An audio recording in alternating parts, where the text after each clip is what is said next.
You're listening to the Whole Church Podcast, a proud member of the Anazal Podcast Network.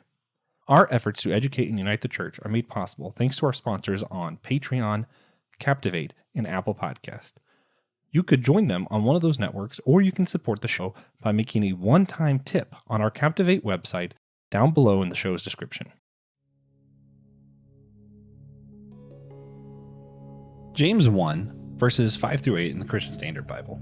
Now, if any of you lacks wisdom, he should ask God, who gives to all generously and ungrudgingly, and it will be given to him. But let him ask in faith without doubting. For the doubter is like the surging sea, driven and tossed by the wind. That person should not expect to receive anything from the Lord, being double-minded and unstable in all his ways. Here, James is in the middle of writing about trials that everyone must face in life. He writes that we need to turn to God for wisdom in our trials, and that our trials will help build our faith. After the verse, James even warns the reader not to attribute any temptations they face to God.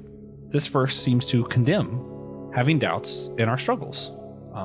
Brandon Knight, do you think that the author's intent here is really to just tell the reader to continue on to what's next without any doubts at all? No, I don't think that's necessarily what's going on here in this passage. So when, it is very biblical that God has a plan for our life, right? Like we have Ephesians 2:10 of we are his workmanship created in Christ Jesus for good works that he predestined beforehand. So depending on your views on the sovereignty of God, free will, predestination, like God has a plan for our life. I think we've maybe mystified that a little too much in modern America, but that's a rant for another day. No, I don't think.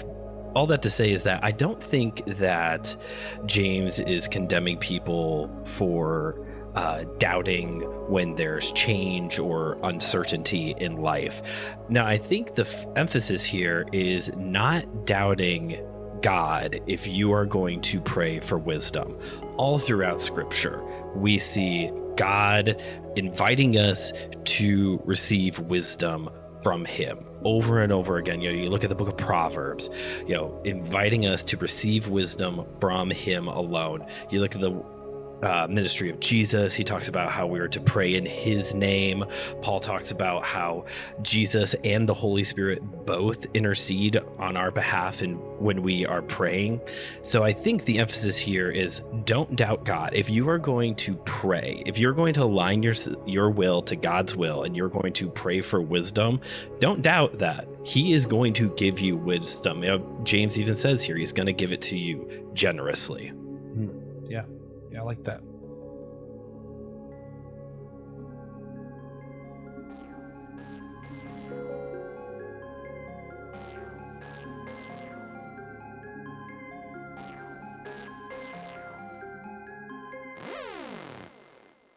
Hey, everybody. Welcome to the Whole Church Podcast.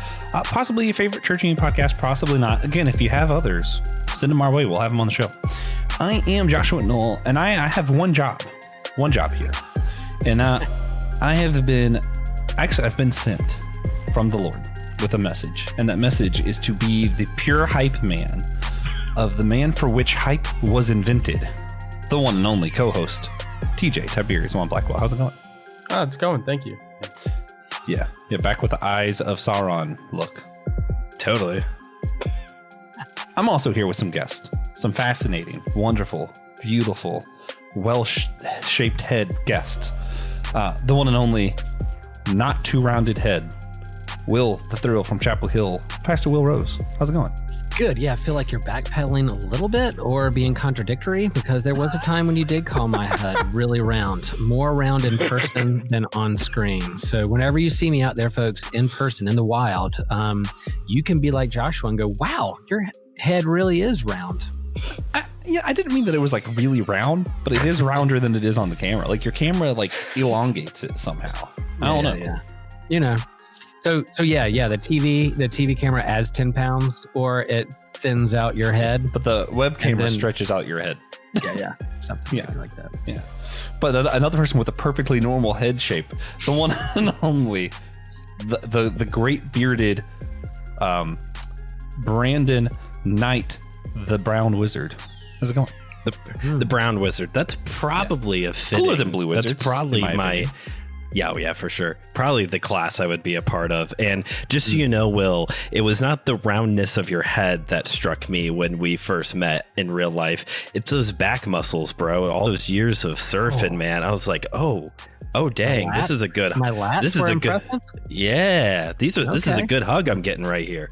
A man of impressive lats. That's what I want to be known as. Will the Thrill, renowned lat man. Yeah.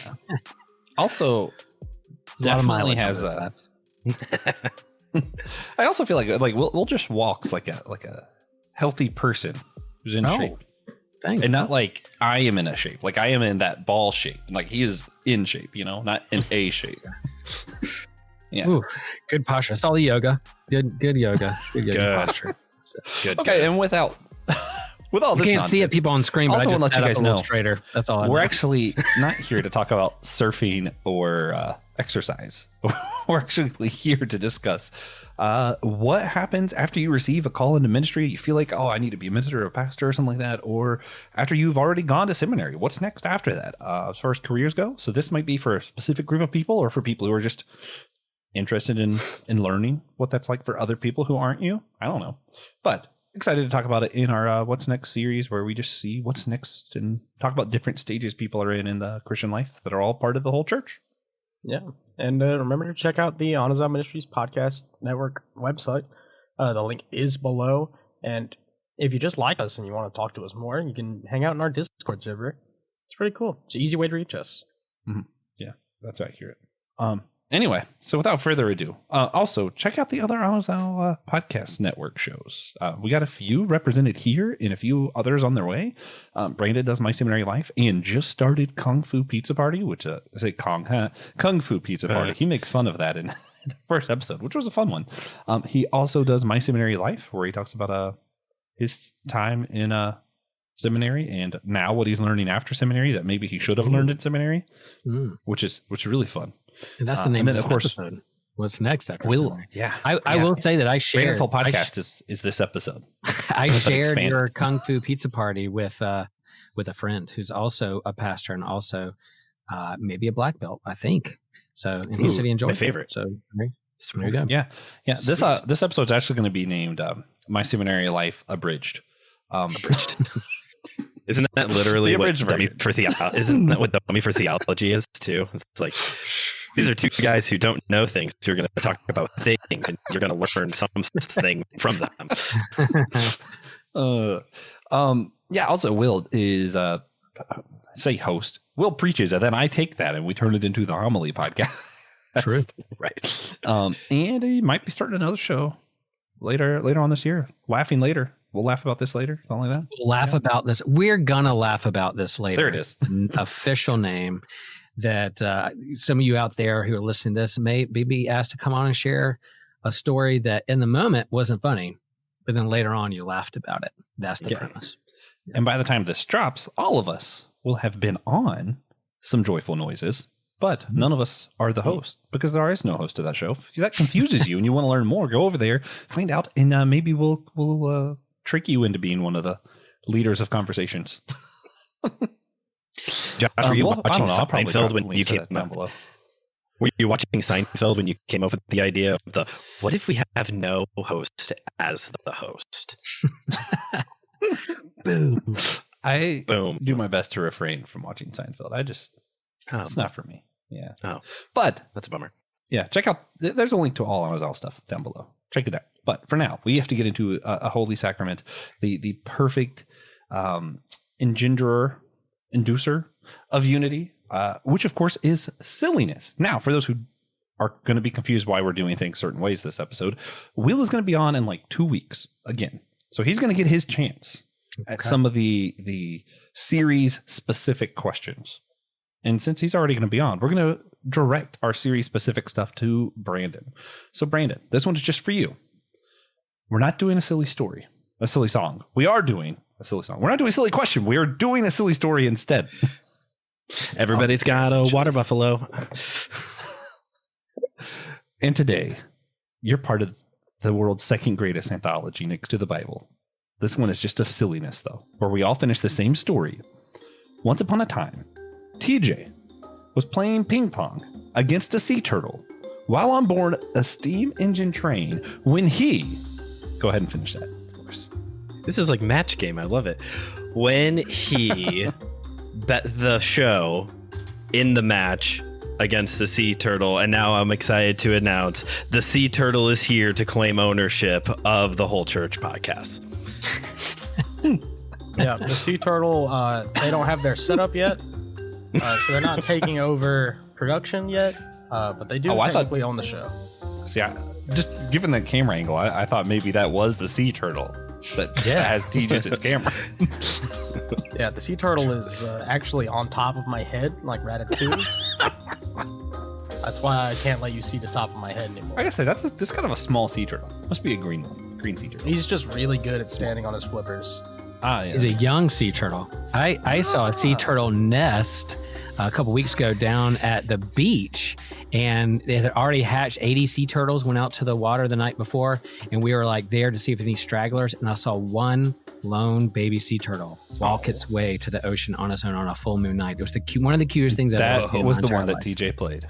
I was the one. Recorded it, and I'll send you guys the video that I took. Man, Perfect. And he made we it? do have to go ahead and start moving along, so we're not spending the entire episode on stuff that happens before the episode.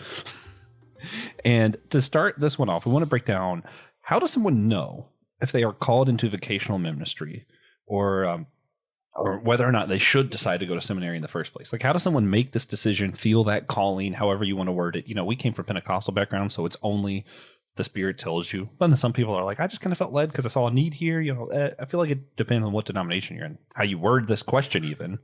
But hopefully you guys know what I'm talking about. How do you know?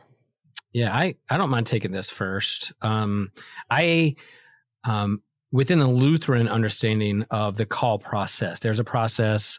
It's linked with the denomination, some committees, some bishops, some people. There's a whole kind of line of process that goes into the call process itself. But before you even get to the process, there's this understanding of call. Always, there's an inner call and outward call. So there's a stirring within oneself that feels like they are called to a certain vocation or to ministry or to preaching or some role within the church. And then there's an outside call that confirms it or lures you to it. Don't know which comes first, the chicken or the egg, but there's an outer and inner call within myself, but then also people outside of me who, when I was in youth group, said, you know what, I think you'd be good at this. I think you'd be good at being a pastor. You should think about using your gifts in this way within the church. And it was towards the end of my high school year that some of my youth directors were saying, I think you should help lead youth leadership, youth worship, and preach, and maybe seminary one day. I was like, no. I don't want to stand up and talk in front of people every week. I'm scared of public speaking. But after being a camp counselor and having other people confirm and say like, yeah, you'd have good gifts with this, that was a part of that process. And then I applied with my denomination, the ELCA, and my synodical state representation bishop, and say, I want to go into the call process and go to seminary. How does that work? And then they work with me through that. So it was an inner and outer call, both and together. Interesting. Brandon? So when it comes to the more formal process that Pastor Will ended off there with, not like that at all within my experience. But I will reaffirm what he said about the inward and outward call part, that usually there's some kind of like, at least in my own personal experience, some kind of like Holy Spirit moving you along to like, yeah, I think this is what I'm supposed to be headed into, along with affirmation from peers, mentors, people in the church, family members, whatever, some kind of affirmation of like, yeah, I think you're being called into this. I think you would be good at this. Here's some serving opportunities here and there. I liked how Pastor Will said, is it the chicken or the egg? Because which came first kind of thing, because I know from my experience, I was a kid. I hate to use this because it sounds super prideful, but in a way, I almost feel like I was like this child prodigy thing of like when I was like a little kid, I'm talking like 6 or 7, is when people in my church started saying, Brandon, you could be a pastor one day. And like, yeah. I heard it all of my life, all the way through. And I'm in a very different place than where Pastor Will is now, and I'm happy. where I'm at vocationally now. But I do at times question whether or not I was called to be a pastor versus someone who's called to proclaim God's word. Pastoring requires more than standing up in front of people on a Sunday morning. Right. Pastor Will knows that for certain. I do know that God has gifted me and called me to preach and to teach because I seem to have those kind of giftings. As for everything else, I'm not sure. But yeah, like just to go back to what Will is saying, I do think it is a inward and outward, an internal and external call, and I'm glad his denomination has checks and balances after that part. Yeah, real fast, Joshua, but I promise I won't derail this a whole lot, only a little bit. So yeah, I remember being a kid and thinking about what do I want to be when I grow up? Firefighter, police officer, pro surfer, blah, blah, blah. And some things I could say no to, but then when pastor came across my mind, I couldn't say no to it. And part of me was like maybe feeling guilty that I felt like I was saying no to my own pastor who I really loved, or not thinking they were worthy. But the thought of being like a public speaker on a weekly basis terrified me. You eventually learn it's not just preacher, teacher, but how to do pastoral ministry and shepherding a community.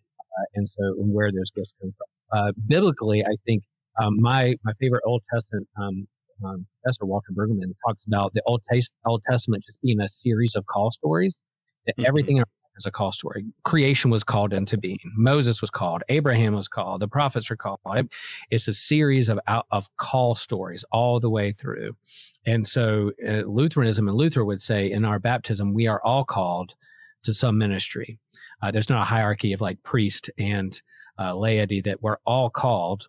It's just discerning where those gifts match up to what God's calling you to do. So we're all called to ministry, whether you're an ordained pastor of word and sacrament or not, we're all called. So seminary, there's often people who will go to seminary, at least in my class, who are like, I'm called to be a pastor and that's the only thing I'm going to be. My professors would say, you're here, let's discern together what your gifts are and where God is calling you to serve the church. So if you're a great preacher, that's where you should be. If you're great at ancient languages, maybe you should be a Bible scholar and interpret and the scrolls of Hebrew into whatever, or your chaplaincy, whether it's hospital chaplaincy or whatever, you're discerning where your gifts are. So I was like, I'm going to seminary to be a preacher and a pastor and stand up on Sunday mornings and give my thoughts on things. And then seminary was that process of let's discern where your gifts are and where you're being called to be. I love that there was an emphasis on discernment, and then Josh can take control of his show again, because I feel like in my experience, it's a little bit more of like a, you know what you want to do, so do it while you're here in seminary. Prepare for what you think you're supposed to be doing. At least from where I have been, there's been very little. This is more of a neutral experience of let's see where you actually best fit in the body to serve versus, okay, well, you want to be a pastor? Here you go. Let's do the pastor thing. Okay, Josh, take over your show. Wait, one more thing. Sorry, you did another thing. Discernment. And I feel like I'm always in our process friends, we're all in a process of becoming, but I'm always in a process of discernment. So yeah, I'm being called now to this church, and I feel called to be pastor at Holy Trinity Lutheran. But I'm always discerning about, maybe I'm being called to be a surf coach, or being called to camp ministry, or to, be Joshua's podcast manager so he doesn't do too many podcasts. Like what am I being called to? And that it's a daily discernment what God's calling me to. So there you go. Yeah. I don't want to derail us any further, just because I want to remind everyone, this is not what comes before seminary. This is what's next after seminary. But I will say that as far as the calling stuff, I like what you all said. I remember early on, just giving my own experience real quick, I did feel like maybe I was called to pastor. And then, I had someone when I was at going to college for a degree in Bible. And one professor said, if one of the ways you're called is if you can do literally anything else, do it. And if you can't, then that's what you're supposed to be doing. As he said, pastoring is just not something anyone should want to do. I think he's talking about just how difficult it is. But, I think that's mostly true. And even as we've talked on the show different times. We had Dr. Ord on earlier this year talking about gifts, because y'all both mentioned gifts. And I think one of the interesting things, he was like, look some of the gifts, and he says, love is better than speaking in tongues, and it's better than prophecy, or his prophecy is better than tongues. He goes, yeah, so there's clearly a hierarchy. And Dr. Ord made the case of maybe the gift of podcasting is greater than the gift of speaking in tongues, or even sometimes preaching. And I liked that, because I was like, maybe calling is just different what I thought it was. Because, even if you go through Acts, someone's given a prophecy and they were close but not quite right. And I feel like it's evidential in the Bible that you can hear from the Lord and maybe just not hear a very clear message, because maybe your own desires, wants, psychology, whatever is in the way. And you just kind of discern as you go. Maybe. Yeah. And if you're going to talk about what happens after seminary, you got to talk a little bit about what led you there to the first place. And that whole like Joseph Campbell. A little bit. Yeah. Joseph Campbell, hero's journey, the call, resistance to call, and then back out. I think that Joseph Campbell saw the pattern within scripture and other mythologies and religions. And definitely scripture has that. Jesus has that. Moses has that. Abraham has that kind of that call story. Even creation itself has that kind of everyone is called to something. Resist to call. Try to derail the call, but then back on path. Yeah. Everyone's called to something, maybe even making soup, Mr. Campbell. TJ. So, how do you decide what seminary to attend? Oh, yeah. Well, how did you what seminary did you go to? How did you decide to go there? Good question. There's a number of back in the day, back in the 1900s, late 1900s, there were plenty of Lutheran seminaries across the United States. For me, since I stayed in Wilmington to go to college and stayed near the beach, there weren't any Lutheran seminaries near the beach, and so I had to move a whole hour and a half away from the ocean. It was rough. It was very rough. I felt like I was a martyr. I felt like I was making a big sacrifice for the Lord. And so I went to Columbia, South Carolina, which is an hour and a half away from Charleston, 2.5 hours from my home. No, but also Southern Seminary in Columbia, South Carolina. Both of my pastors that I grew up with had gone there, and we're building that up. So it's like going to college. You kind of like, where do I go? What do I think their gifts are? What its location? What connections do I have there? I worked as a camp counselor in college, and some of my friends who are also going to seminary were going to Southern. Both my pastors went there, and then Southern Seminary was known as kind of a pastor's seminary in a sense that they really focus on pastoral ministry and how to shepherd a congregation. You could go to other places like Chicago or other places that may be a little bit more academic minded, or a div school, Duke Div, that's more academic minded and learn kind of the nooks and crannies of academia and theology, rather as Southern had a good heart for parish congregational ministry, and that's what kind of sealed it for me. It was a good decision. So, I loved my seminary experience. So does that count you as like a legacy if your pastors went to a seminary? Are you a legacy student, or still got to be your parents? They're my spiritual fathers and mothers. Oh, yeah. So there you go. There is legacy. Nice. Ironically, Pastor Will is my pastor, and I might end up going to Southern Seminary with a dual enrollment, depending on what happens with some scholarship stuff, because it might make it easier to get scholarship. Which they've now moved. They're moving from Columbia, South Carolina to Hickory, North Carolina, to be under the umbrella of Norrine University. So that was a big thing that happened over the last year post-COVID. But hey, you can also do mostly online now, though. Mostly online, and that's why. Yeah. That's a hybrid thing, yeah. Brandon, how did you decide what seminary to go to? Which one? Because I've gone to two. So I went to Grace College. I went to Grace College for my Bachelor of Arts. It's about 2 hours east of where I'm at now. And when I went back to seminary to finish, and also this is all of what my seminary life is about, I went online with Grace Theological Seminary because they had just started a new online program. It was very affordable. It was a little bit more of what I was looking for, kind of like a broad ministry style degree. And it was all online, but also the school is close enough that, commuting was out of the question, but, it was feasible for me to go to graduation and walk, and I did. And then the very next weekend, I flew out to Pastor Will's church for the Every Tribes, Denominations, and Tongues convention. So that was a busy 2-week period of time for me. Good times.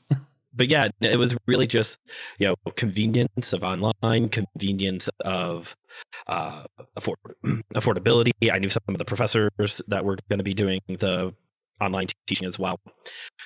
After I graduated college, and before I had to drop out for financial reasons and then restarted again at Grace Theological Seminary, there was a brief period of time right out of college where I was a student with Moody Theological Seminary here in Chicago.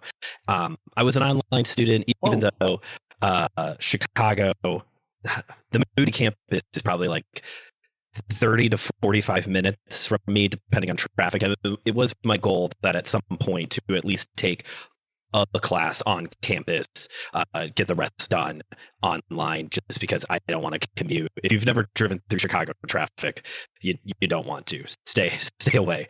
I've been to other cities other big cities where it's worse. Atlanta is way worse, but Chicago is very aggressive drivers. So I was at Moody for, I think it was like a year and a half, 2 years, knocked out a handful of classes. And at this point now, retrospectively, I am kind of ashamed to say why I chose Moody. Not because of anything about them particularly, but my decision to go to Moody was because of the name recognition. That I knew that Moody Theological Seminary would look better on a resume than Grace Theological Seminary. Grace Seminary is really well known within their own denomination, and they have more congregations out like Eastern Indiana, Northeastern Indiana, Western Ohio.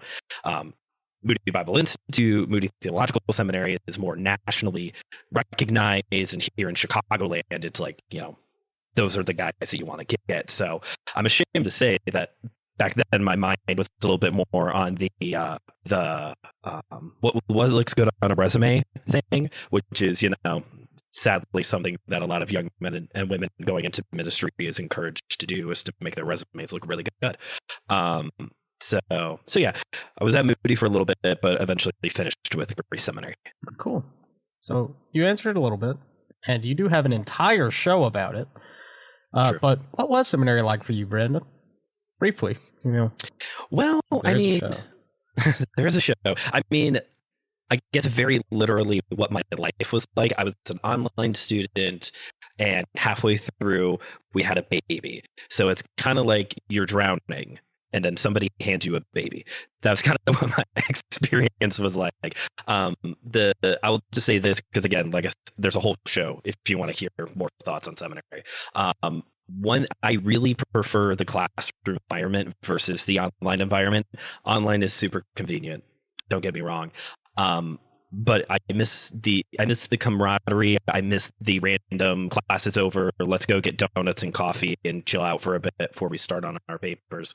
And I missed the flexibility, because even though online schooling is very much marketed as flexible, you are in charge of your education.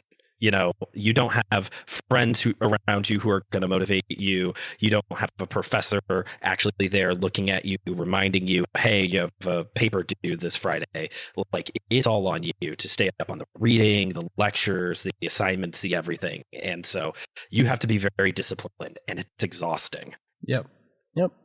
What about you, Will? What was seminary like for the great Will the Thrill? I loved my seminary experience. It really was, because it was kind of an intergenerational. People right out of college, some were their second or third careers, a little bit older. So it was kind of an intergenerational class. Some of my really good friends that I was a camp counselor with during the summer were going through this together. We started off in like seminary boot camp, which was biblical Greek in July to get ready so we could take New Testament in the fall. I'm not good in English, much less an ancient biblical language that didn't know, but I passed it. And P is for pastor. We have pass-fail system. P is for pastor. And so we moved on into that semester. So it's a 4-year. My seminary process was a 4-year process, 2 years of classes. Summer school of biblical Greek, a summer of clinical pastoral education where we go into the hospital and practice chaplaincy. And then your third or fourth year, you go on internship. And so you spend a whole year as a vicar.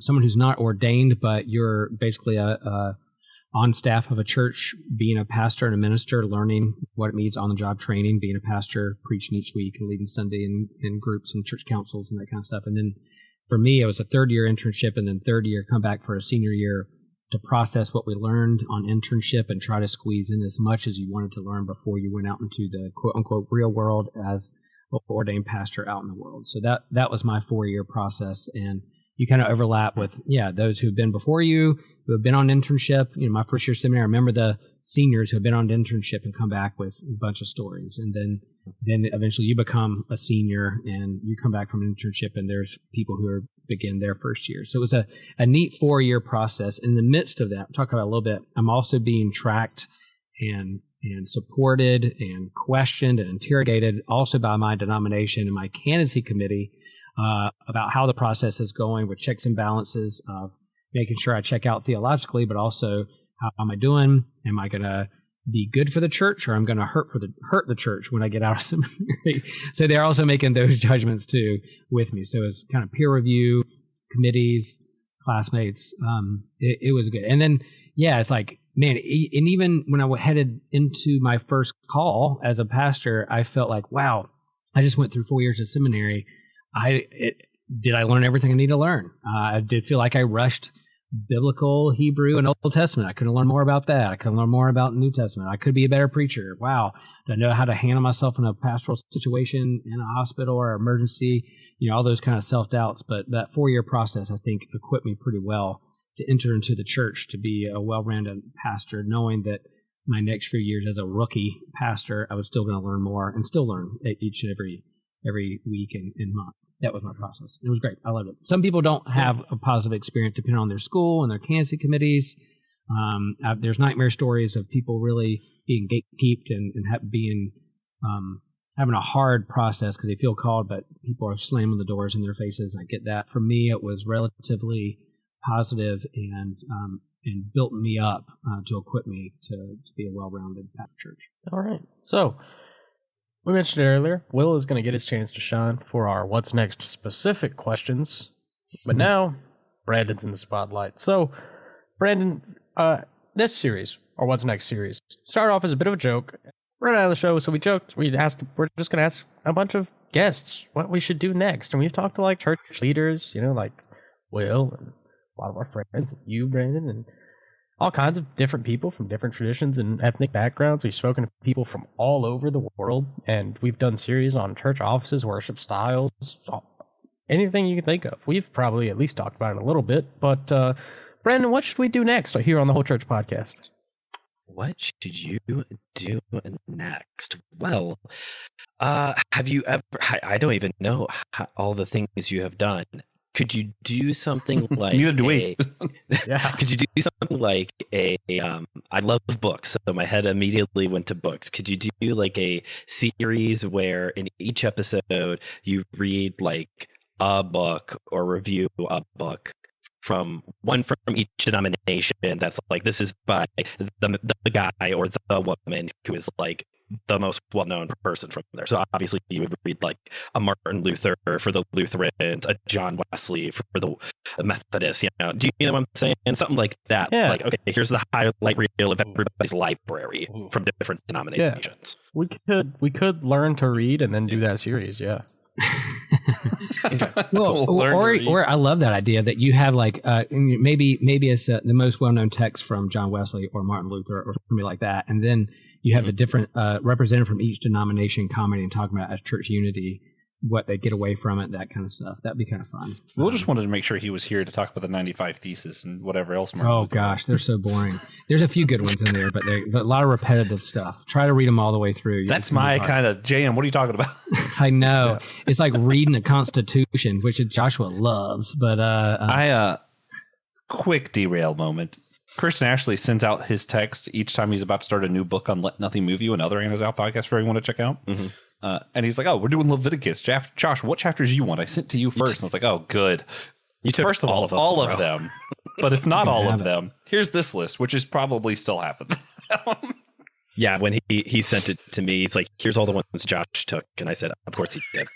That is how many. That's one of my favorite books. Thankfully, I was able to take the 2 chapters that I wanted to get. So I'm excited. Sweet. Good. Well, going back to like the idea of what's next, like you don't have to do like a famous theologian. Just pick Will, a you get book. your turn. I know you could pick a book and then have someone from each denomination coming out on church unity come together and see what the differences are. I love that idea, Brandon. I'm just building on that idea is fine. You got from to an hold on your outward own call, ideas. an outward call to Brandon and the whole church is coming from outside yourselves, affirming that decision. Yeah. Yeah.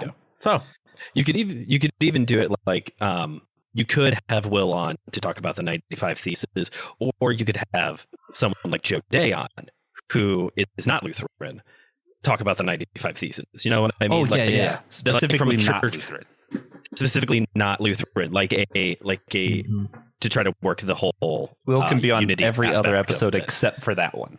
yes. Right, exactly. So the other thing we're doing on our What's Next series is called First Thoughts. Will's getting his turn.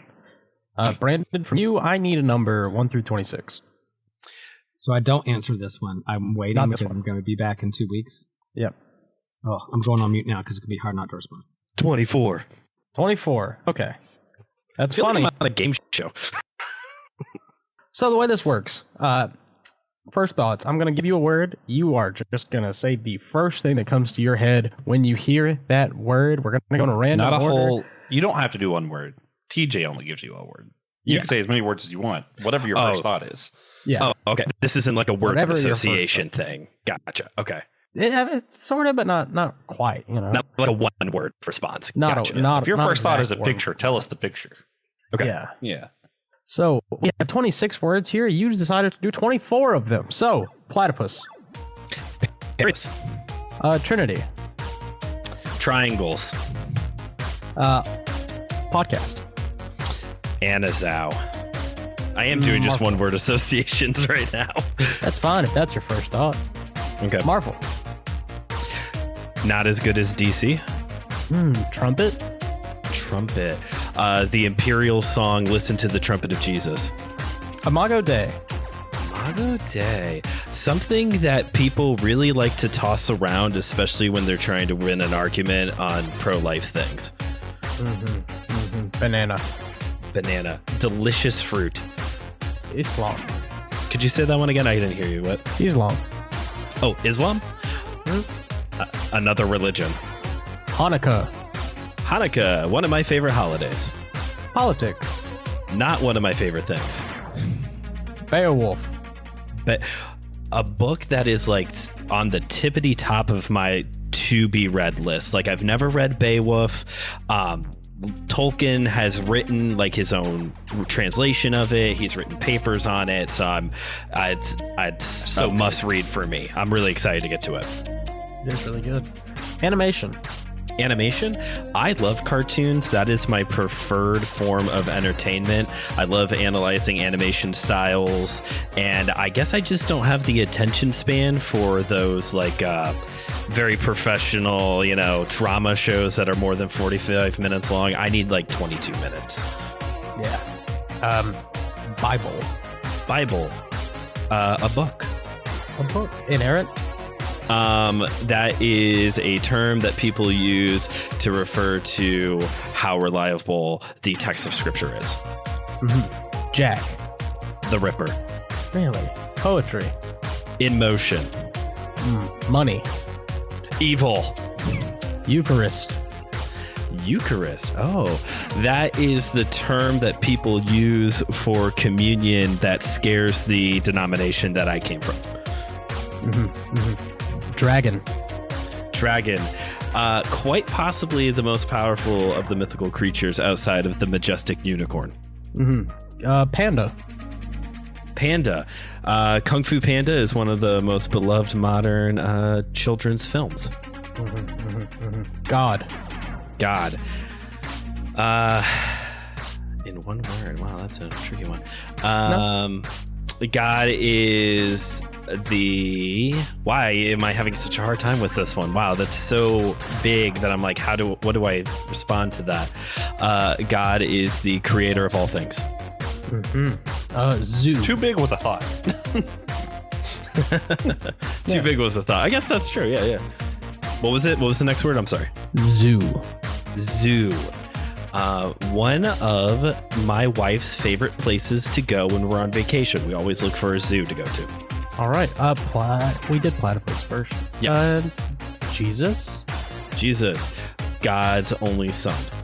All right. And that should be, if I've kept track correctly, I'm impressed if you have. Of our 26 first thoughts. That Excellent was job. incredible. That's the most anyone's done so far, I think. I thought I was going to pick a number and I was going to get that one. Nope. Not a total of. So, Will, now you know. I know. I'm not going to say 26. Will, you don't know. you I'm have not to going to say answer 26. truthfully. Because You're I going to say 26? If someone says 26, I'm going in order. I just a want to little let you small know change, that's but- been my plan from the beginning. Because you did a really low ball number on our intro. So the outro, when I do it, I was just going to say 20, or I'm thinking about 25. Because I'm really curious which word you don't choose. Fair. You know? If you want to know which words I didn't choose this time, it was artist and Bassett. Ooh, good call. I would not have had a response at all for Bassett. What's Bassett? What's Bassett? Exactly. We can't tell you. You got to No. first thoughts first. All right. Well, with all that, I'm a little tired. Now- I'm not going to lie. I know. 43 minutes in, we can actually talk about what's next after seminary. So after seminary, what is the job hunting process like? Is it really that much different from any other career after college, looking for a new job? Will, it's been a while since you've spoken. You want to start with that? Yeah, let's give Brandon a breather after that hard work. Ooh, we need a hand clap sound effect. The horn needs something. Needs some kind of sound effect at that. Come on, let's hear some cheering. There we go. Yeah, there we go. That's what I'm talking about. Now that's podcasting, folks. Yeah, for me, since I was a part of a candidacy committee call process within the seminary process. So seminary, definitely, I went through the seminary. I paid them money for tuition. They gave me grades. My professors judged me on my papers. That's what professors do. They judge you and give you grades. I passed seminary, but along that way, I was in a candidacy process, call process with my synodical candidacy committee. And along the way, they would endorse me and approve me. And at the very end of my seminary life and seminary process, they approved me for ordination, approved me for call. Therefore, they stamped and approved me and said, now we're going to put your name out there to Lutheran churches to say you are an approved candidate for ordained ministry. And it wasn't just me necessarily applying, looking on the internet and seeing what job openings were in Lutheran churches.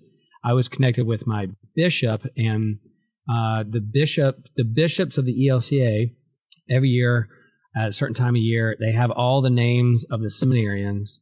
And at least they used to do it this way. It might be a little different, but they put them in a hat, and it's almost like a fancy football draft where they get picked to go around the room, and they pick people they want in their region, in their synod.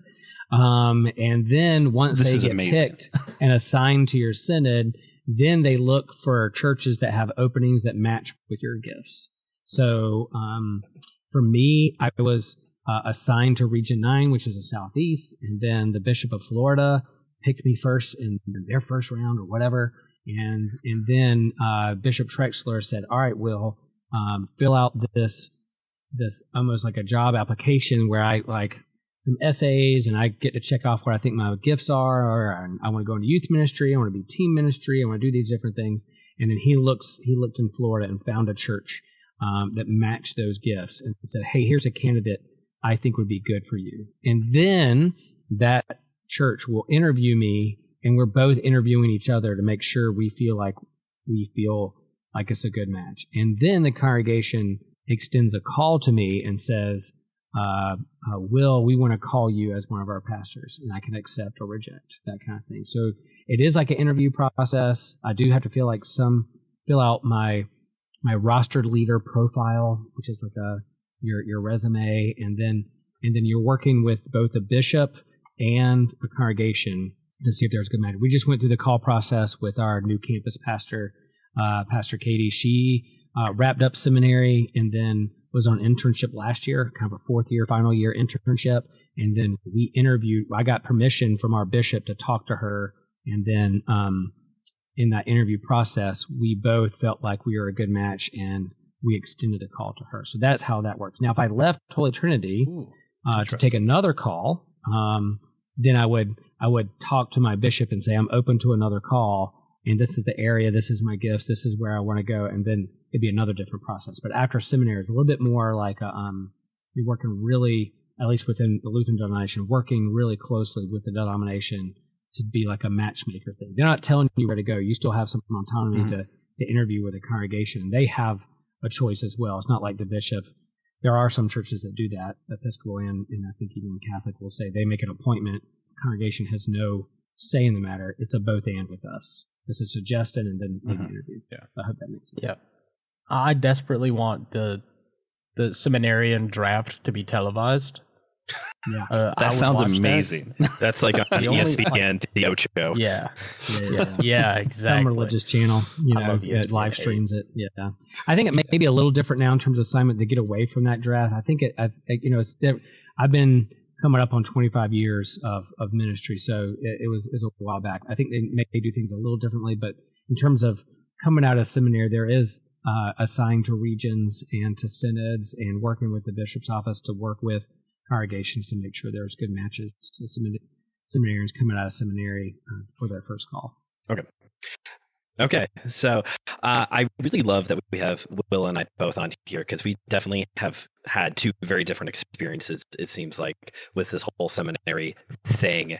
And for the exception of that draft pick part, I would say Pastor Will's experience, I wish I had more of that kind of an experience with the check and balances, with people guiding you along the way. Because for me, it was, okay, you've graduated, now get on Indeed and LinkedIn and church staffing and hit the pavement just like any other job and apply and get ghosted. Just copy and paste how anyone else kind of goes through a job search process into what my experience was like after seminary. I wish I had more of a guiding hand in all of this from bishops and my own whatever. I didn't have bishops that came from different traditions. So no, mine was very much just a typical job hunt process, and people, they thrive in that kind of environment.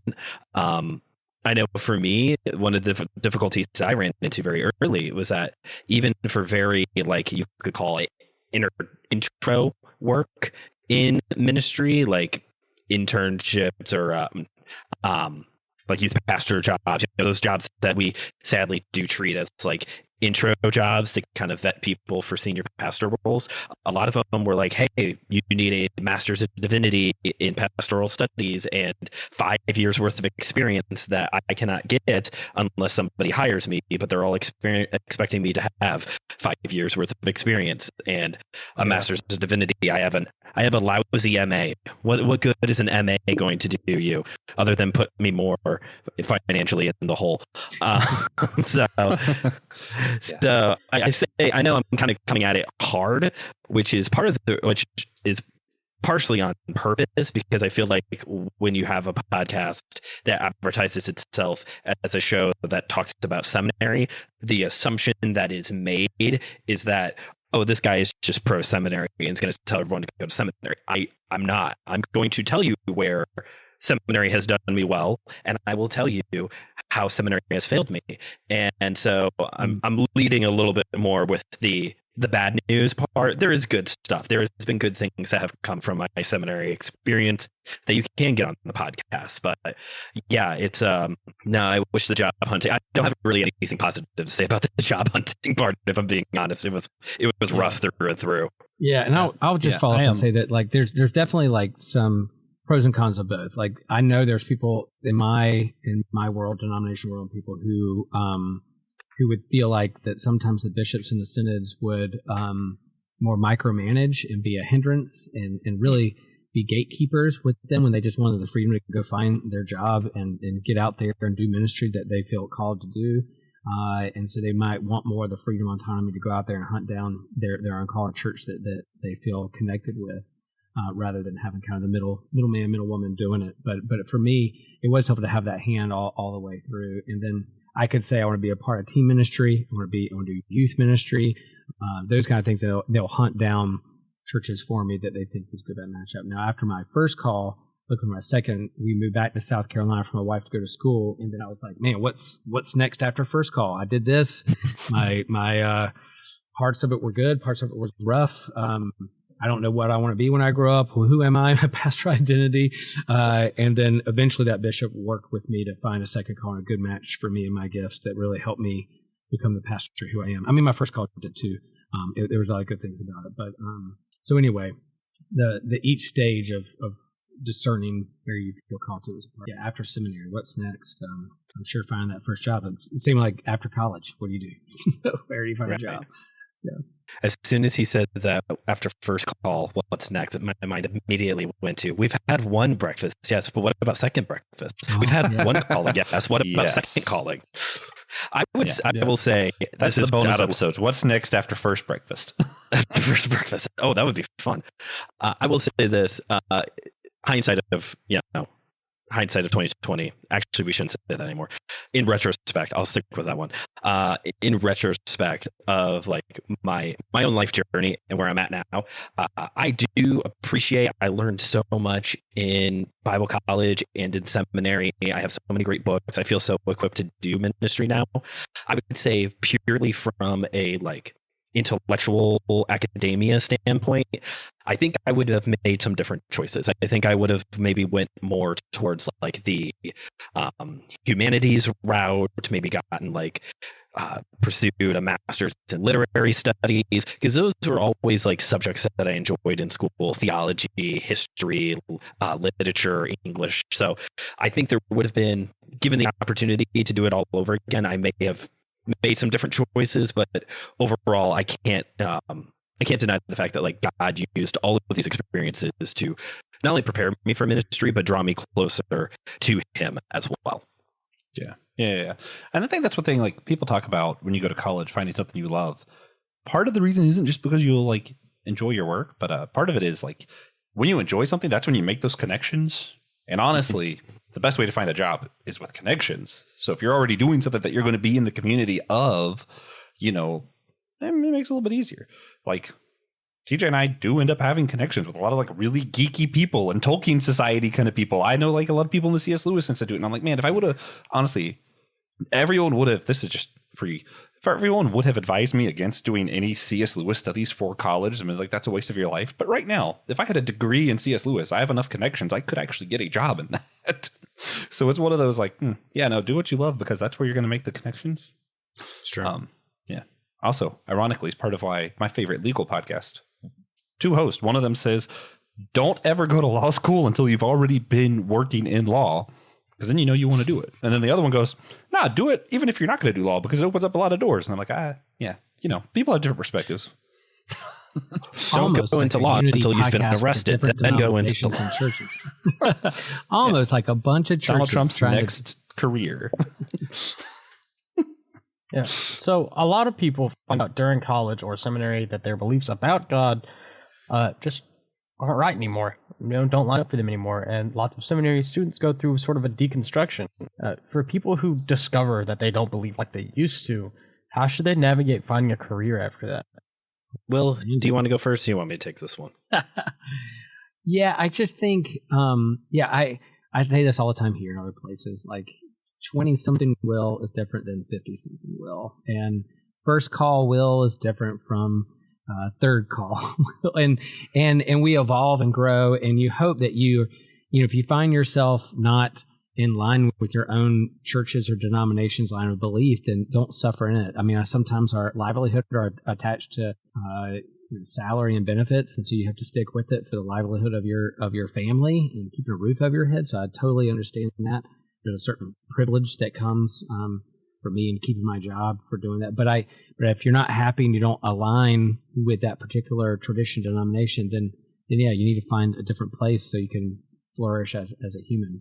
Thankfully for me, I've been able to evolve and grow along with my denomination and the churches that I've been a part of and been open to that. Yeah, there's a continuity, a red thread of, I feel like the same will that I was in seminary, but definitely my beliefs about God and ministry and approaches to ministry have evolved and grown. Some have been deconstructed, some have been reconstructed. And so I'm thankful that along the way, my family and friends and the churches that I've been a part of, the ministries I've been a part of, have been on that journey along with me in understanding that. So we're relational. We do it in relation. We don't do it by ourselves. And so being authentic and honest with ourselves and others about who we are and what we believe, I think is really the way to go. So I feel like I've grown and I'm a part of a ministry that is open to that. And if there's ever a deal breaker, something that my denomination or my church decided that I wasn't in line with or disagreed with, then yeah, I'd have to go, work at a comic store or be a surf coach somewhere or something, or both, or all three. Or all three. Yeah, I would say whether you want to use the words deconstruction and reconstruction or not, I sure hope that if somebody is going to go through Bible college and seminary and anything postdoctorate and doctorate and all that stuff later on, I sure would hope your beliefs about God and your approach to ministry changes. I would assume that would happen. Do some people go through a very drastic, like deconstruction? I shouldn't say drastic. A full would be a better word. A full deconstruction and reconstruction process? Sure. But if you're going to get through Bible college and seminary and nothing changes, I would question the validity of that seminary and also your own posture to the process. Like, things changed for me. I don't necessarily say I went through a full deconstruction process or reconstruction, but a lot of my beliefs did change. And you know what? They've changed to different things even after Bible college. And I graduated from seminary last year. Was that last year? I've had a long year. I've graduated. I've graduated from seminary pretty recently, and things that even I believed then or at the beginning of the seminary journey for me, like, I've changed my mind on. I think it is healthy to have Pastor Will used the word process earlier. We're all in process people, so like, my hope would be that those changes do occur. And I understand that for some people that might put you in a very sticky situation because you went in a Baptist and you came out an Anglican. Yeah, that's a pretty drastic change there, friend. Or you went in very conservative and you came out very liberal, but you're a part of this very conservative, denomination or whatever the case may be. So I don't want to downplay the fact that may cause difficulty professionally, relationally, even within yourself, but I would actually hope there is some change that happens if you go through this process. And if you're going not, then you shouldn't be there. Like any kind of school, you're going to college to learn, you're going to grad student to learn, you go to a personal trainer, hopefully you're going to come out of that process changed and different for the better. Seminary is the same way. There's definitely you go richer and deeper into certain topics and understanding the Bible, and then there's some things you're like, I don't need that anymore. I can throw it away. Like going through, an attic and saying, I'm going to keep this. Oh, look at this gem. I forgot about this. Let's hold on to that. Or like, yep, don't need that anymore. So there's that process of a theological yard sale that can happen within you, but then also a depth that hopefully will be that you'll learn the tools of how to keep going deeper in your life and ministry. And then you get in a congregation, you find out most people in your congregation, there's some theology nerds that have almost seminary level understandings of God and theology, and there's some who have never graduated from first grade Sunday school and they want to stay there. They don't want to go any deeper than that. And so you're having to juggle these different, trying to shepherd people who are different stages in process with their own theology and belief. And so you got to figure out how to lead all these people together as a ball coach would be with people on the court. Like, you start a sports, it's time for the season. Well, if everybody stays the same on that team, you're in trouble by the time playoffs come around. Use whatever analogy you want. Don't talk to me about football right now. Being changed and grown. I know you know what's been happening. Leave me alone. Yeah. All right, guys, we have a Bad. couple another big questions, but we only have 20 minutes left, so we're gonna try and run through these quicker than we probably would hope to, but is what it is. Is it difficult to attend? This is for both of you, but I'll let Brandon go first because you know this question is kind of inspired. For TJ and I, we've both worked in food now. And after you've worked in food, when you go in a restaurant, it makes things different where you're like, you notice stuff and you're like, oh, do I really want to eat here? You hear when someone says heard from the kitchen. And I swear before you work at a restaurant, you never hear people say that. And now you're like, wait, what? It's like a trigger word, right? And even especially because I like Moe's. I work at Chipotle and I like Moe's. And I go to Moe's and I see stuff and I'm like, oh, no, you can't fry the chips like that. What are you doing, man? And I'm like, I gotta like close my eyes through the line so I don't know what's happening. Actually, it's a robot that fries all of Moses' chips. Oh, okay. Just a little thing. That's not true though. I've seen them at a good Moe's. They have like a little thing. God, that sounds great. They just have to load the chips. They're better than us. There goes that last 20 minutes. Anyway, I was curious if the same kind of thing kind of happens as you like go through seminary, do some of these like internships. Do you like go to a church and you're like, well, why is he preaching it that way? You know, he really should have set his sermon up this way. Or like, does it kind of spoil the fun of church? You know what I mean? Spoil the fun of church. You know how the sausage is made now, right? I mean, yeah, I think that happens with everybody who gets a little bit of an insider look of things. Like now, for those of you who are curious, what happens after seminary, Brandon? You become a ninja coach because that's my actual job title now. And so I teach kids parkour, gymnastics, and martial arts. And so now when we just got done with the summer games watching the Olympics, I'm nowhere near the level of Simone Biles remotely, but I could actually like understand what she was doing now. Or like when I watch pro wrestling, it's like, oh, these things that were like these crazy moves that these men and women do in these matches. Like, hey, I can do some of these now. That's awesome. Like, so yeah, like it happens. You know, you start going to church and you have those thoughts. I'm big on homiletics, so I have to turn off my brain a little bit when I hear a sermon. Like, obviously, I try to be engaged so I can grow from it, but I can become very analytical of a sermon and how somebody preaches. That's just how my brain works, and I have to manually turn that off.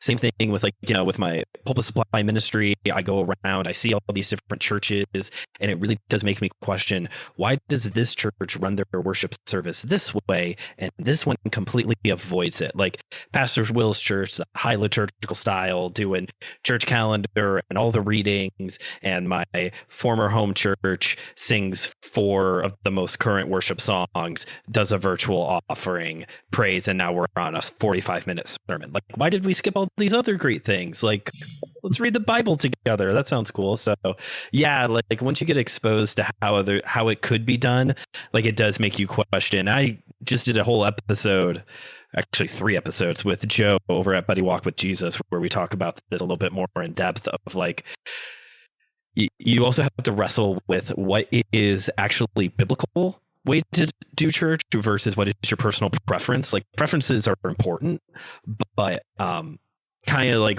wrestling with, okay, when am I pushing my preference versus how we should be actually doing worship? Yeah.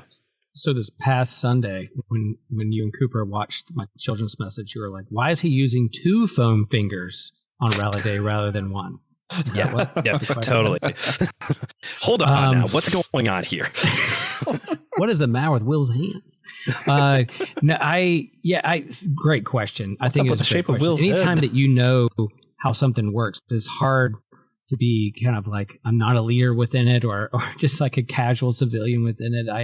I think so. When I go on vacation and I have a Sunday off, it's rare that I go to church because I do it on a Sunday. Now, if I were tired and then I'd probably become a member of a church. And now that I know what goes in the church, I'd probably say, hey, Pastor, what are the jobs you don't want to do that I can do for you? That I can help out with. You don't want to read on Sunday, or you don't want to do this, or you don't want to talk to this member, or you need to tell them something hard they need to hear, but you don't want to tell them. Let me be that person for you. Like, you kind of know the in and outs of that thing. For me, since I work in team ministry, I'm not up to preach every Sunday, so I have other staff members, and there's been times I'm like, wow, they're doing that with that text. Why aren't they talking about this? We need to hear this. Why are you going that direction? And I'm sure they have the same thoughts with me too, with those things. when I go to another church, I'm occasionally a day off, and I go to church and sit with my family. It is hard for me to sit still. Like, I should be up front. It's hard. I need to get up and move around. Why am I not talking? I need something to do. So it is hard for me to sit still. But I think I've been in ministry long enough that I've cut off the criticism. I know how hard it is and everything you have to juggle. And if they mess up during the announcements or something else, I'm like, yeah, it's hard. You have a million things in your head going at the same time. I'm a lot more gracious and understanding of what the minister has to juggle, what they have to manage on a Sunday morning, and not only with worship leadership, but the million things they're trying to accomplish, and members coming up to them going, also, right 5 minutes before worship and say, let me remind you to say this during the announcements. Like, well, maybe I might remember to say that, that kind of stuff. So yeah, it's a both thing. I'm both gracious. I try to cut off the criticism because I know how much work has gone in, but there's definitely times where we're like, oh, why they go that direction? Or they missed a point. Yeah. Oh, they're being tone deaf about this particular thing going on in the world. So, anyway. Yeah. Brandon. Will, would you say it's almost like you become the most qualified armchair quarterback? Yeah. You know what I mean? It's kind of like once you know how it's done, like you are just like observing and making comments on it, and there's not really much you can do about it. But at the same time, you're probably more qualified to make those comments versus the person who has never done it before. Yeah. And my frustration, if you want to get into pet peeves, is I have like communion helpers who will help me during communion. I don't think they're going to listen to this podcast, but there are times when like they walk up to me like, where do I stand? What do I do? And I want to go like, Linda, you do this every Sunday, right there. Like, come on. Why do I have to tell you again? We do this every week. We do this 52 times a year. Please. You have to remember where to stand and where to be. Don't look at me like you don't know what you're doing. For those wondering, it's also hard to be a podcast host guesting on a podcast. He's like, why are you asking me that? Let's actually talk about this thing. We're going to skip that question. Yeah. Oh, I love being a guest on a podcast. Little noises that you're doing. Yeah. We do have like 10 minutes. I do just want to say really quick, can you imagine what it's like for Tom Brady to watch football? Right. Didn't he do some color commentating last week? We're gonna speed round the next couple because I still want to ask. Okay. All right. We're told, everybody says, like, you got to study the Bible. You got to do more to learn more about God. We're study day and night, study to show yourself approved in the Bible. It talks about that. But it's hard to learn Hebrew and Greek and all this stuff because you're like, I want to be closer to God, so I got to learn all this stuff. And a lot of books are expensive. Seminary is expensive. So if you're not being a pastor, it's kind of like, can I dump this much time, this much money into this? But like a lot of people want to know God, want to know stuff better. And not everybody knows about My Seminary Life. I mean, let's listen to here know now. But you know what I mean? Like, other than specifically My Seminary Life. like what's a way that other people who don't want to pursue a career in ministry and don't have the money to spend on seminary, like how can they continue to pursue these like scholarly studies of theology? Bible Project. Go check out Bible Project on YouTube. They're great. First off, it's animated. Their videos are animated. So beautiful. That's great. But it's what I tried to be on My Seminary Life. It's very in depth without the language being not understandable. Like it's very easy to grasp, and since it's a YouTube video, it's also easy to pause and rewind and go back to it later kind of thing. So if you're wanting some more of that like more in-depth stuff and you want it done more professionally than my podcast, definitely check out Bible Project. They even have some classes, I think, now too, or they may still be in the beta phases. I know Blue Letter Bible, I think is what it's called. It's an app you can get that like it really helps with the whole, if you are into the whole word study thing. Although I think Pastor Will and I'll just speak for myself and say, look, sometimes we really overhype the original languages. Just settle down a little bit. But if that is important to you, and it should be a part of the hermeneutical process, Blue Letter Bible is a lot of help with that too.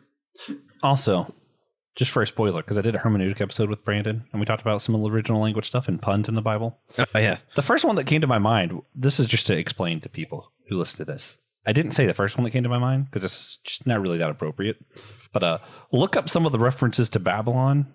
There's a reason it starts as the Virgin Babylon and ends where it ends. That's all I'm going to say. Really interesting how the Bible does that. All right, Will. Great speed round, Joshua. Yeah, Will. How do people do this? No, it's referrals and finding the experts you trust. Like, you can't be an expert in everything. So yeah, people come to church to hear what the pastor says because he or she has been to seminary and can unpack things a little bit more for them. Our friend Tripp Fuller has Homebrew Christianity and does theologyclass.com. You have those things. I went to a doctor today because I'm not an expert in endocrinology. She is. So I went to her for advice and those kinds of things. So you find the people who resource you. I think this day and age with the internet and looking things up and the computers in our pocket, when I was in seminary, I went to the library and I cracked open a Hebrew lexicon, and they wanted us to learn the Hebrew because they knew we wouldn't have like a whole big seminary library right next to our church or in our home office. But guess what? Now I do. I can look up what words look like and that kind of thing. So kind of like when you were learning math back in elementary, you're not going to have a calculator always around you. Haha, joke's on you. Same way with Google and looking up Hebrew. But you got to be careful what you look up and who's saying it, and trust your sources. Same with AI, all that jazz. Yeah, I'd say if you want to find the experts you trust. Yeah. Just to add on to that, if you're going to want to study something better, don't trust Amazon reviews. Ask your pastor, specifically because a lot of your Amazon reviews are people who went to seminary and are very mad at a book because I don't like how they interpreted this one really specific verse, and they really like to harp on that. And just ignore it, because you get all these like nerds who are criticizing books for stupid reasons. Your pastor will just kind of tell you, hey, this is a good book. I might not like what he says about this, but everything else is pretty good. Just trust your pastor. That's what I'm saying. Like, I'm going to tell Brandon not to trust Eric Metaxas when it comes to Bonhoeffer. Oh yeah, don't do that. Don't do that. Don't trust me. If you are like a high school student listening to this, don't listen to your math teacher. You will have that calculator in college. They're just being mean to you. What else might we have not thought about that may be important for people to think about after attending seminary? Anything? You're not going to come out of seminary an expert. You're still going to learn. And it's kind of like when you prepare to have a baby, and then eventually when you have one in a hospital and you go home with it, you're like, I don't know what I'm doing. How am I going to take care of this little human and keep it alive? The same way with coming out of seminary. Oh crap, I'm about to go into a community or pastor a church or go into a ministry. I'm like, I still have a lot to learn. I think you're just honest with that. You come in, or don't try to like unload everything you've learned in seminary in one sermon, your first sermon that's Sunday there. That kind of thing. So you got a lot to learn. Try not to unload everything in 1 week, and go from there. We're all lifelong learners, lifelong process, lifelong disciples. And discerning what our gifts are.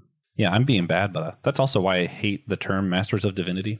People come out of seminary and everyone expects you to know all things about God because you literally have the title Master of Divinity. It's like maybe learner of divinity. It's true for like every master's degree. Yeah. Master's is just not come up with a better word. You come out as a master of business with 0 businesses. There's a master swim team, but it's not about like how good you are. It's about, like, those are the old folks. Anyway, Brandon, do not have your identity wrapped up in being one or the other. Whatever it is that you think God is calling you to, do not have your identity solely wrapped up in that thing. Again, the process that Pastor Will went through had a lot more discernment in it, so that probably helped not have your identity completely wrapped up in one thing, because you might be led to realize, oh, actually it's this. But if you're like me, I went into it like, I'm going to be a pastor. The end. That's the whole sentence. And from an American Christian church standpoint, I am not a pastor. From a gifting and everything else standpoint and equipment, probably. But don't have your identity wrapped up in that. You are not a pastor. You are a disciple of Jesus first. That is, even no matter what ministry field you go into, you are still a disciple of Jesus first. And when you have that kind of mentality, and I'm finally there myself, friends, once you finally get that mentality, there's a lot more freedom and enjoyment in this process. There's a lot more, that is what keeps me going with my seminary life post-seminary now, of like, I I'm a disciple of Jesus, so I'm doing this because I want to know Jesus better. And that probably should have been where I started with this process as well. Mm-hmm. I really enjoy how this has been an hour and 15-minute long advertisement for my Seminary Life. So guys, one thing we like to do at the end of every episode, just before wrapping up, we like to ask our guest, if you had to provide a single tangible action, just something practical people could do who are listening to this that would help better engender unity. Pastor Will, what's something practical people could do?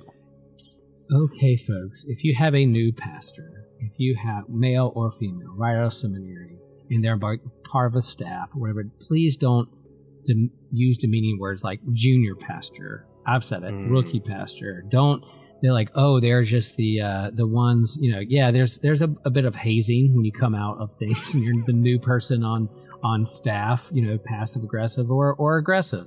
But be easy on that person. They're a colleague with you. They're a mutual minister with you in trying to take care of your community. So don't refer to them as anything less than a pastor or minister in your midst. Yeah.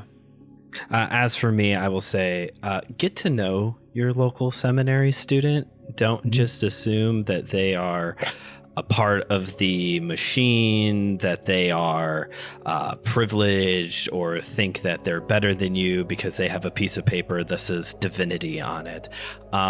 There's a lot of critiques and criticisms that I get about seminary, and a lot of them are just assumptions about me and the process itself. So just get to know the person who went to seminary, or be willing to hear a different perspective on seminary, even though it might not match up with what you want to hear about seminary.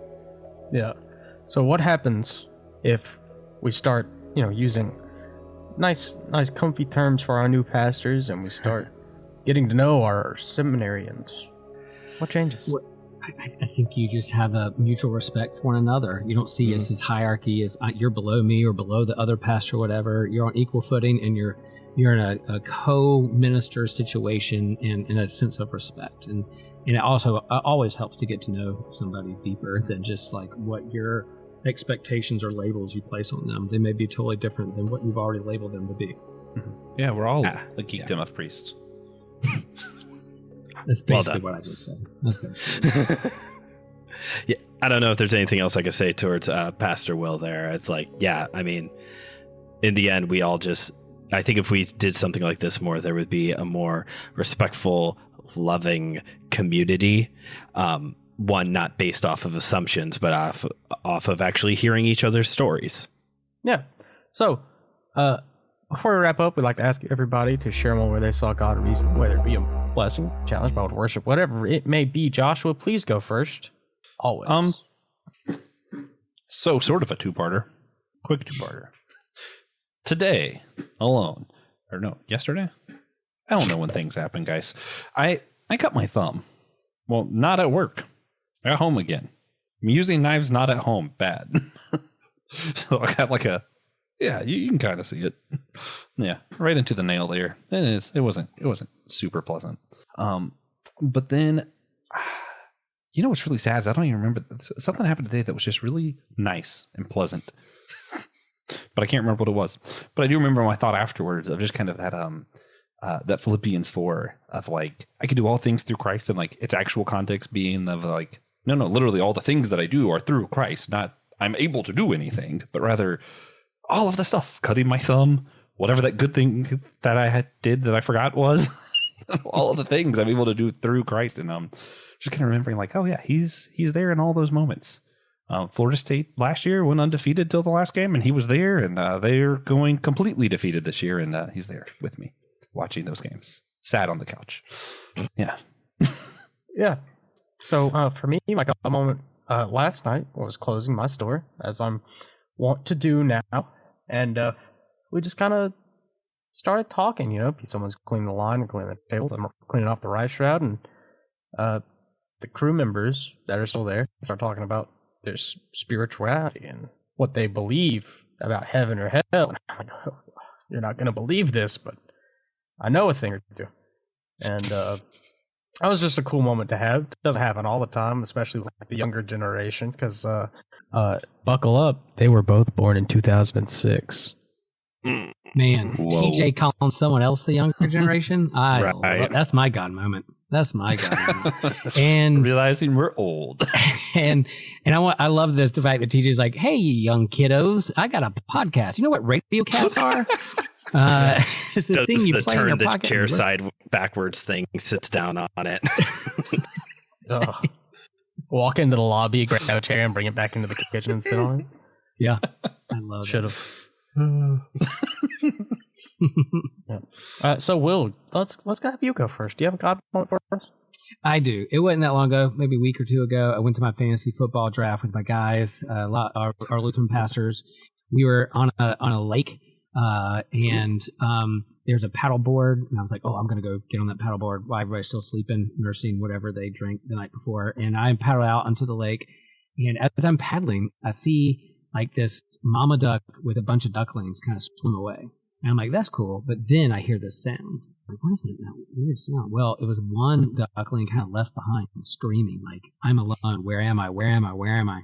And I was like, "Holy crap! They just left this duck behind, little duckling behind." But then all of a sudden, I heard a noise, a quack, and a mama duck flew over the dock, landed beside the little duckling, hopped into the water. The little duckling started following her, and she went over to the other ducklings with the lost duckling. And I said, I just saw the parable of the lost sheep, where she left the others behind to find the one and brought the one to the others, and there was much rejoicing. I was like, I just watched happen in nature the parable of the lost duckling. And so it was a very cool God moment. I thought we were finding out that Will was watching the filming of the live action Lilo and Stitch, because that moment happens.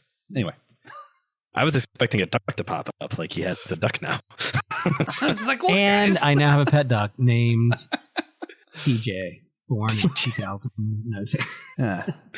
And every time someone walks in the office, they start with a "what the duck," and then we proceed to have our counseling session.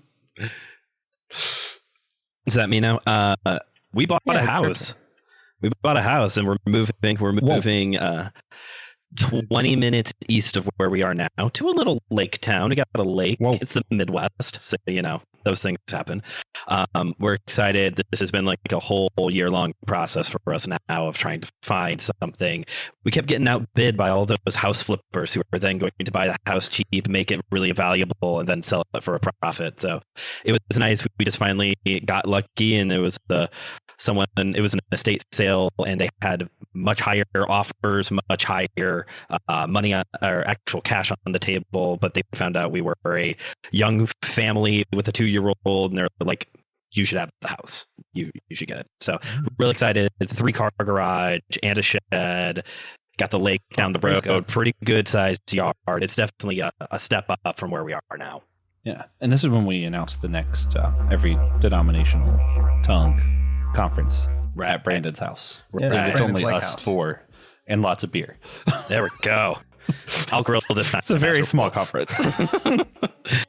All right. So please consider sharing this episode with a friend, enemy, cousin. Pick one of these to plug. I'm just reading the outline straight as it is. If you're listening on our show, Captivate, then go ahead and leave a one-time tip through the plan on our website if you want to support us, but don't want to commit to anything regular. Subscriptions or anything, Patreon is an option for those of you who do like subscriptions. Yeah. One-time tips are nice. Use Captivate. It's cool. Also, we mentioned a lot of Anazao Ministry podcasts today, a lot of Anazao Podcast Network shows. So, check out Kung Fu Pizza Party, My Seminary Life, The Homily, Some Joyful Noises, Systematic Ecology. I think I mentioned Let Nothing Move You.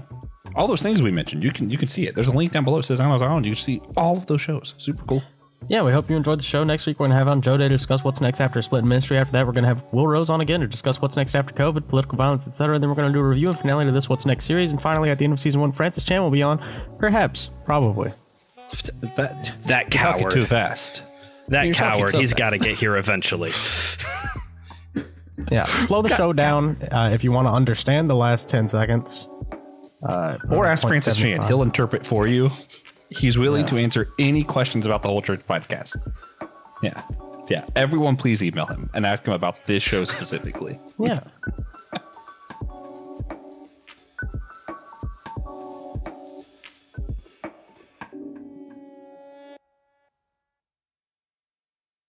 Thank you for listening to the Whole Church Podcast.